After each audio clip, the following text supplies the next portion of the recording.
காஷ்மீர் என்கவுண்டரில் 3 பயங்கரவாதிகள் சுட்டுக் கொலை. காஷ்மீரின் புல்வாமா மாவட்டத்தில் உள்ள அவந்திபோராவின் டிரால் பகுதியில் இன்று அதிகாலையில் இந்திய ராணுவம், ஜம்மு காஷ்மீர் காவல்துறை மற்றும் மத்திய ரிசர்வ் போலீஸ் படை இணைந்து ஒரு கூட்டு நடவடிக்கையை தொடங்கின. ஒரு கொட்டகையில் தீவிரவாதிகள் பதுங்கியிருந்தனர். நமது பாதுகாப்பு படையினர் மீது தாக்குதல் நடத்தினர்.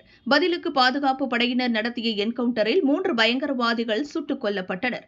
துப்பாக்கி சண்டையின் போது பயங்கரவாதிகள் கொட்டகையில் பதுங்கியிருக்கும் வீடியோக்கள் சமூக ஊடகங்களில் வைரலாகி வருகின்றன.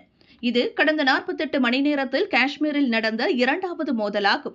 இந்த மோதல் முதலில் குல்காமில் தொடங்கி பின்னர் ஷோபியனில் உள்ள ஒரு காட்டுப்பகுதியில் தொடர்ந்து வருகிறது.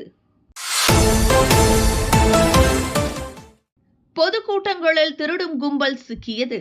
பாஜக மாநில தலைவராக நைனா நாகேந்திரன் தேர்ந்தெடுக்கப்பட்டதும் அவருக்கு வரவேற்பு நிகழ்ச்சி சென்னை ராயப்பேட்டையில் உள்ள YMCA மைதானத்தில் நடைபெற்றது.